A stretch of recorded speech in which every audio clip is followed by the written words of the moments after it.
Top quality और consistent performance के लिए सिर्फ सिल्वर पंप्स एंड मोटर्स, नाम याद रखना। ગોધરામાં જમીન સંપાદનમાં યોગ્ય વળતર આપવા ખેડૂતોએ માંગ કરી છે। અમદાવાદ ઇન્દોર હાઈવેમાં સંપાદિત થયેલી જમીનના યોગ્ય વળતર આપવા રજૂઆત કરી। વર્ષ 2010માં ઓરવાડા કેવડિયા સહિતના ગામોના ખેડૂતોની જમીન માર્ગ અને મકાન નવીનીકરણમાં સંપાદિત થઈ હતી। જમીન સંપાદન હેઠળ સરકાર દ્વારા સામાન્ય વળતર ચૂકવવામાં આવ્યું છે। ખેડૂતોએ યોગ્ય વળતર માટે કેસ દાખલ કર્યો છે। 14 વર્ષથી વળતર મેળવવા ધક્કા ખાઈ રહેલા ખેડૂતોએ કંટાળીને વિરોધ વ્યક્ત કર્યો તેમજ આગામી ચૂંટણીમાં બહિષ્કાર અને રસ્તા રોકો આંદોલનની ચીમકી ઉચ્ચારી છે।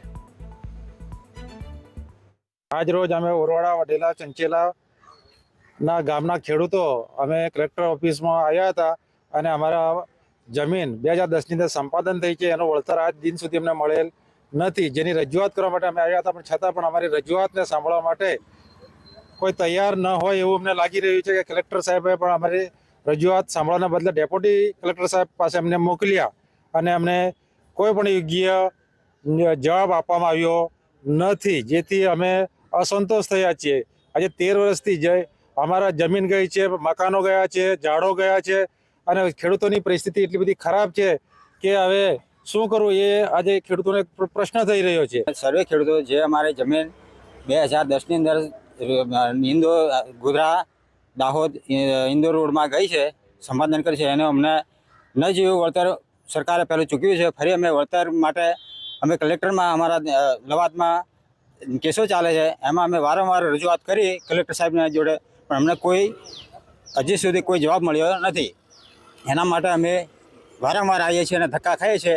એનો અમને વળતર માટે અમને કંઈક ચૂકવીને આપે એ અમારી નમ્ર અરજ છે। આજ રોજ અમે ઓરવાડા વઢેલા ચંચેલા ના ગામના ખેડૂતો અમે કલેક્ટર ઓફિસમાં આવ્યા હતા અને અમારા જમીન 2010ની અંદર સંપાદન થઈ છે, એનો વળતર આજ દિન સુધી અમને મળેલ નથી, જેની રજૂઆત કરવા માટે અમે આવ્યા હતા, પણ છતાં પણ અમારી રજૂઆતને સાંભળવા માટે કોઈ તૈયાર ન હોય એવું અમને લાગી રહ્યું છે કે કલેક્ટર સાહેબે પણ અમારી રજૂઆત સાંભળવાના બદલે ડેપ્યુટી કલેક્ટર સાહેબ પાસે અમને મોકલ્યા અને અમને કોઈ પણ યોગ્ય જવાબ આપવામાં આવ્યો નથી, જેથી અમે અસંતોષ થયા છીએ।